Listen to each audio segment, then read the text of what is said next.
सब लोगों से जय भीम। मेरा नाम महिमा, मैं एमपी से, मैं डीएसके में बेसिक कंप्यूटर का कोर्स कर रही हूँ।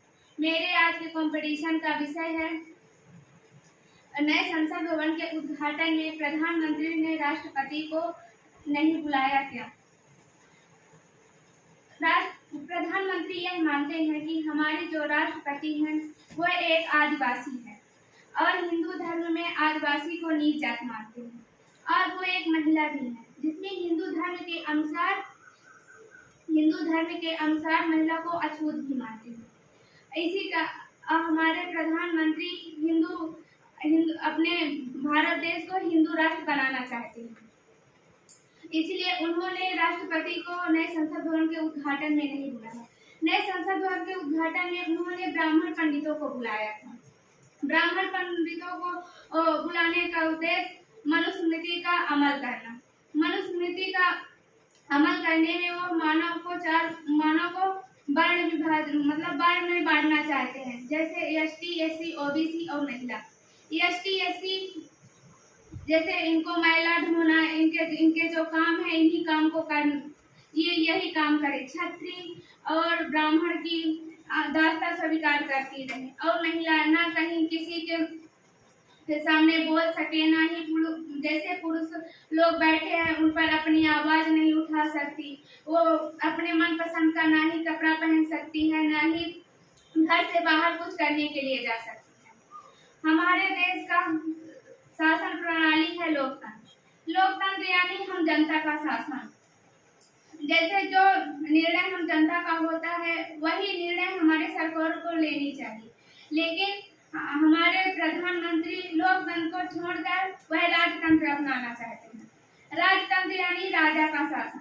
जैसे पुराने राजा हुआ करते थे, जो वो निर्णय लेते थे वही निर्णय उनके राज्य में रहने वाले लोगों को मानना होता था, चाहे वो निर्णय सही हो या गलत हो।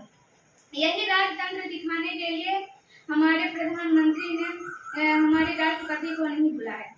हमारे संविधान में जाति पाति के बारे में नहीं लिखा गया कि कौन से जात के लोग हमारे देश में रह सकते हैं, लेकिन हमारे प्रधानमंत्री सिर्फ हिंदू धर्म के लोगों को ही बुलाया था। इससे यही मालूम चलता है कि वह पूरे देश को हिंदू राष्ट्र बनाना चाहते हैं और राजतंत्र स्थापित करना चाहते हैं। और नए संसद भवन के उद्घाटन में उन्होंने सेंगोल नामक एक सोने का दंड भी रखा है। यह दंड चोल वंश के समय का है, जिसमें सोने का दंड उस समय के राज दरबार में या राज्याभिषेक के समय नए बनने वाले राजा को दिया जाता था, जिससे वह प्रजा पर अपनी शासन कर सके। और चोल वंश का राजा बड़ा क्रूर, निर्दयी व प्रजा को लूटने वाला हुआ करता था। यही राजतंत्र दिखाने के लिए हमारे प्रधानमंत्री ने राष्ट्रपति को नहीं बुलाया।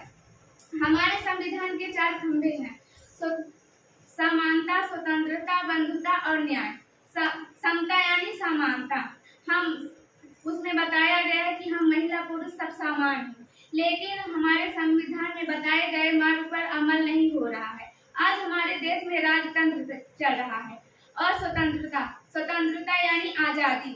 जैसे हमारे देश को आजाद हुए आज 73 वर्ष हो गए, परंतु उस पर अमल नहीं हो रहा है। ना ही किसी जात के लोग आजाद हैं और ना ही हम महिलाएं आजाद हैं। महिलाओं के लिए तो इतने पाबंदी है कि वो किसी के सामने कुछ बोल नहीं सकती, ना ही उनको पढ़ने का हक है।